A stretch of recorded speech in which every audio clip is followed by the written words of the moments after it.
ককিলা মানিকপুৰ অঞ্চলৰ সাংবাদিকসকলক নৱবৰ্ষ উপলক্ষে সম্বৰ্ধনা জনালে বিধায়ক আব্দুল বাতিন খাণ্ডকাৰে। বিধায়কজনে সংবাদ মেল পাতি ক্ষোভ প্ৰকাশ কৰিলে চৰকাৰ সংবাদ মাধ্যমৰ বৈষম্যতাৰ বিৰুদ্ধে। বঙাইগাঁও জিলাৰ ৩৪ নং উত্তৰ অভয়াপুৰী বিধানসভা সমষ্টিৰ বিধায়ক আব্দুল বাতিন খণ্ডকাৰে নতুন বছৰত উত্তৰ অভয়াপুৰী সমষ্টিৰ ককিলা মানিকপুৰ অঞ্চলৰ লগতে বিভিন্ন ঠাইৰ ২৫ গৰাকী সাংবাদিকক মানিকপুৰ ৰাজীৱ ভৱনত নৱবৰ্ষ উপলক্ষে ফুলাম গামোচা, ডায়েৰী, কিতাপ আৰু কলমেৰে শুভেচ্ছা জনায়। সম্বৰ্ধনা জনোৱাৰ পিছত সাংবাদিকক উদ্দেশ্যে নীতিবাক্য পাঠ কৰে বিধায়ক আব্দুল বাতিন খণ্ডকাৰে। পিছত এক সংবাদ মেলৰ আয়োজন কৰি ৰাষ্ট্ৰীয় সংবাদ মাধ্যম গেলি পচি গৈছে বুলি মত প্ৰকাশ কৰে বিধায়কগৰাকীয়ে। আনকি সাংবাদিকসকলে গণতন্ত্ৰৰ চতুৰ্থ স্তম্ভৰ ভূমিকা পালন কৰা নাই বুলিও মন্তব্য কৰে বিধায়কগৰাকীয়ে। লগতে ৰাজ্য চৰকাৰৰ বৈষম্যতাৰ বিৰুদ্ধে ক্ষোভ প্ৰকাশ কৰে তেওঁ।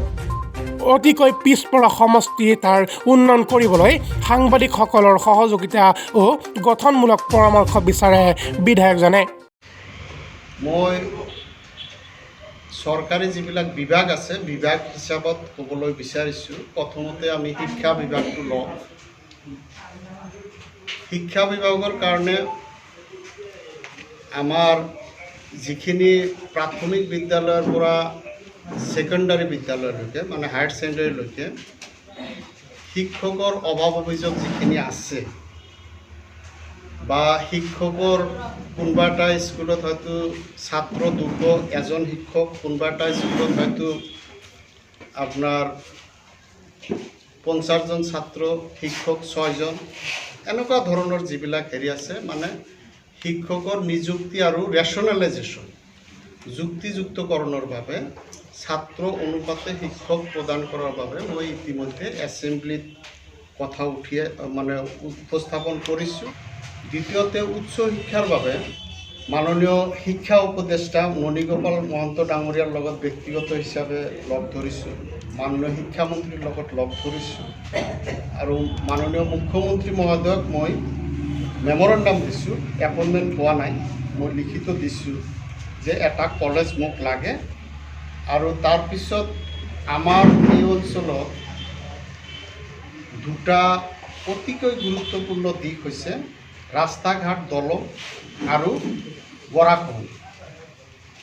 তো ৰাস্তা ঘাট দলঙৰ ক্ষেত্ৰত মানে মই ধৰক RIDFৰ অধীনত ১০ কোটি টকাৰ এটা স্কিম দিছোঁ। সেইটো বিবেচনাধীন হৈ আছে, চৰকাৰৰ দিব বুলি কৈছে।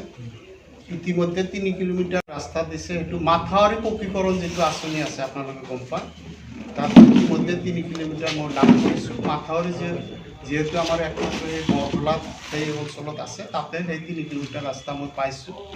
বৰঘোলাৰ যিটো আইনদীৰ দলং হৈ আছে তাৰ পৰা সেইফালে ৩ কিলোমিটাৰ ৰাস্তা হ'ল। টকাৰ স্কিম জমা কৰিছোঁ। এতিয়া এই ডিচেম্বৰ মাহত যিটো ছাপ্লিমেণ্টাৰী বাজেট হ'ল সেইটোত হয়তো কিছু আমি ফাণ্ড পাম SOPত, তাতে কিছু ৰাস্তাৰ কাম আমি ধৰিব পাৰিম। সেইটো লৈ আগবাঢ়ি আছোঁ। দলঙৰ ক্ষেত্ৰত চৰকাৰে ৱৰ্ল্ড বেংকৰ পৰা কিছু লোন লৈ আছে। তাৰ বাবে দলঙৰ কাৰণে প্ৰস্তাৱ বিচাৰিছিলে। মই সকলো যিমানকেইটা কাঠৰ দলং আছে সকলো কাঠৰ দলং RCCলৈ ৰূপান্তৰ কৰাৰ বাবে প্ৰস্তাৱ দিছোঁ ইতিমধ্যে। আৰু আমাৰ যোগাযোগৰ মেইন মানে হেৰি কিবা আপোনাৰ বাধা সৃষ্টি কৰে কোনটো মানা নদী। তো মানা নদীত মই ৬টা দলং ইতিমধ্যে প্ৰস্তাৱ দিছোঁ। যদি চৰকাৰে অতি বৈষম্যমূলক আচৰণ নকৰে তেনেহ'লে আমি হয়তো ৪-৫টামান দলং পাই যাম, মেজৰ দলং। তেতিয়াহ'লে আমাৰ এই সমষ্টিৰ মানচিত্ৰই চেঞ্জ হৈ যায় এই দলংকেইটা।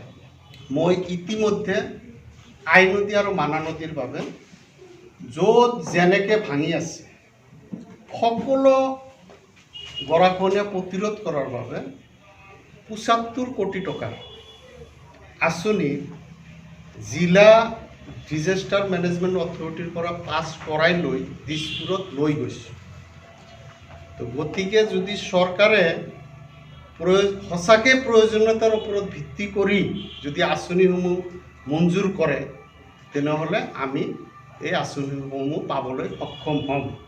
কিন্তু দুখৰ বিষয়, আপোনাৰ চৰকাৰৰ বিগত দিনৰ যিবিলাক কথা কাণ্ড বা আঁচনি মঞ্জুৰি কৰাৰ যিবিলাক মানে উদাহৰণ, সেইবিলাক কিন্তু খুবেই বৈষম্যমূলক।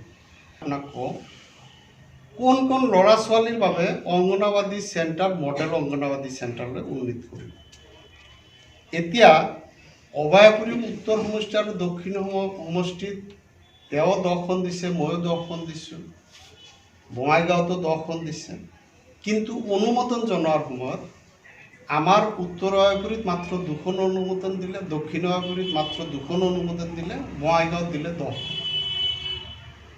কোন কোন ল'ৰা ছোৱালীৰ শিক্ষাৰ কাৰণে বা তেওঁলোকৰ পুষ্টিকৰণ খাদ্যৰ বাবে যি অংগনবাদী কেন্দ্ৰ, তাতে যদি বৈষম্য কৰিব পাৰে এইখন চৰকাৰে, তেনেহ'লে বাকীবিলাক আঁচনিত যে বৈষম্য নকৰিব, সেইটো আমি ডাঠি ক'ব নোৱাৰোঁ।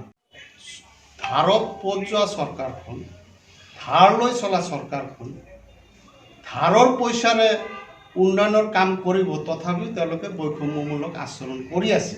কিন্তু জানে আপোনালোকে যে এই ধাৰৰ বোজা প্ৰতিজন নাগৰিকৰ ওপৰত পৰি আছে।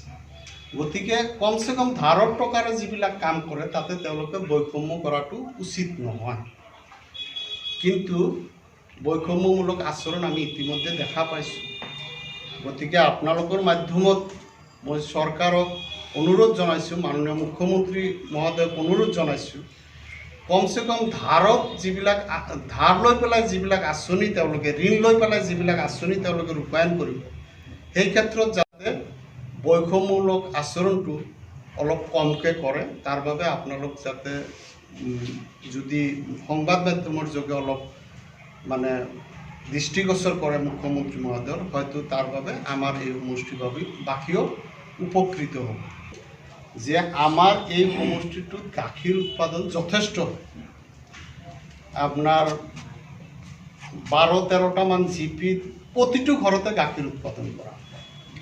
তো সেইকাৰণে গোধনৰ সুৰক্ষাৰ বাবে, স্বাস্থ্য ৰক্ষাৰ বাবে বা আপোনাৰ মহ বা বাফেলক যিটো আৰু কি তাৰ স্বাস্থ্যৰ যাতে প্ৰতি খিয়াল কৰি পেলাই মই সমষ্টিৰ কেন্দ্ৰস্থল মানে ধৰক এতিয়া মানিকপুৰত আছে, মানিকপুৰ অঞ্চলততো গাখীৰ উৎপাদন নহয়, গাখীৰ উৎপাদন হয় আমাৰ এটা বিশেষ অঞ্চলত। গতিকে মই বালাৰচৰত এটা মানে ৰাজ্যিক চিকিৎসালয়, পশু চিকিৎসালয়ৰ বাবে মই প্ৰস্তাৱ দিছোঁ ইতিমধ্যে, আৰু মন্ত্ৰী মহোদয়ে কৰি দিব বুলি মোক আশ্বাস দিছে। এতিয়া সময়ত দিব নিদিব এইটো তেখেতৰ কথা।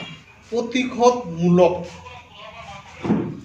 এভিকশ্যন, উচ্ছেদ যিটো চলি আছে, মই শব্দটো প্ৰতিশোধমূলক কিয় উল্লেখ কৰিলোঁ, অসমৰ মাননীয় মুখ্যমন্ত্ৰীয়ে যদি সংবিধানৰ নামত শপত খাই প্ৰতিশোধমূলকভাৱে উচ্ছেদ কৰা বুলি কয়, আমিতো সেইটোৱে ক'ব লাগে যে প্ৰতিশোধমূলক যিটো উচ্ছেদ চলি আছে তাৰ, আৰু মাননীয় মুখ্যমন্ত্ৰী মহোদয়ে নিজে প্ৰতিশোধমূলক উচ্ছেদ কৰি আছে বুলি কৈছে। সেইকাৰণে মই উচ্চ ন্যায়ালয়ৰ দ্বাৰস্থ হৈছোঁ। উচ্চ ন্যায়ালয়ত মই ইতিমধ্যে এটা গোচৰ উপস্থাপন কৰিছোঁ। গোচৰটোত কৈছোঁ যে চৰকাৰে ক'ত কি উচ্ছেদ কৰে কৰক, ক'বলগীয়া নাই, কিন্তু যিখিনি মানুহক উচ্ছেদ কৰা হ'ব সেইখিনি মানুহক পুনৰ সংস্থাপনৰ ব্যৱস্থাটো উচ্ছেদ কৰাৰ আগতে কৰিব। মানে ইয়াত উচ্ছেদ কৰিব, তেওঁলোকে য'ত বহাব তাতে ঘৰৰ পৰা আৰম্ভ কৰি ৰাস্তা ঘাট, বিজুলী, খোৱা পানীৰ যোগান ধৰি পেলাইহে তেওঁলোকক যাতে উচ্ছেদ কৰা হয়, তাৰ বাবে মই উচ্চ ন্যায়ালয়ত এটা আবেদন জনাইছোঁ যে চৰকাৰক এটা নীতি নিৰ্দেশনা দিব লাগে। তাৰমানে সংবিধানৰ অনুচ্ছেদ আৰ্টিকল 21 মতে ৰাইট টু শেল্টাৰ, মানে বাসস্থানৰ অধিকাৰটো এটা মৌলিক অধিকাৰ। গতিকে মৌলিক অধিকাৰ এটা মানে চৰকাৰে এনে ভাঙি দি পেলাই মুকলি আকাশৰ তললৈ খেদি পঠাব নোৱাৰে সংবিধান মতে। গতিকে সংবিধান মতে যাতে এটা হেৰি মানে চৰকাৰক যাতে নীতি নিৰ্দেশনা উচ্চ ন্যায়ালয়ে দিয়ে তাৰ সেইটো আবেদন জনাই পেলাই মই ইতিমধ্যে উচ্চ ন্যায়ালয়ত গোচৰ তৰিছোঁ। মই এই কথাটো চৰকাৰৰ ফালৰ পৰা যিটো আচৰণ কৰা হৈ আছে সেই ক্ষেত্ৰত বৈষম্য হৈ আছে, সেইটো মই নিজেও অনুভৱ কৰিছোঁ আৰু দৃষ্টিগতভাৱে কিছুমান ক্ষেত্ৰত বৈষম্যমূলক আচৰণ কৰি আছে।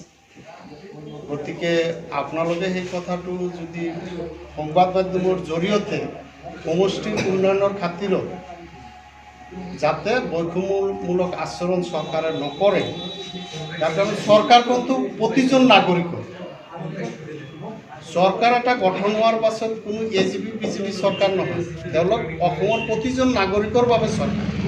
গতিকে প্ৰতিজন নাগৰিকৰ বাবে যাতে তেওঁলোকে ন্যায় প্ৰদান কৰে তাৰ বাবে আপোনালোক সংবাদ মাধ্যম বলিষ্ঠ কণ্ঠ হিচাপে খা খবৰবিলাক উপস্থাপন কৰিলে আমি ভাল পাম। মানে ফাইনেল NRC ঘোষণা হোৱা বুলি পূৰ্বৰ সমন্বয়কে ঘোষণা কৰিছিলে, কিন্তু বৰ্তমান যিজন সমন্বয়ক আহিছে তেখেতে কিন্তু এই ক্ষেত্ৰত অলপ সন্দিহান আৰু ব্যক্তিজনো সন্দিহান।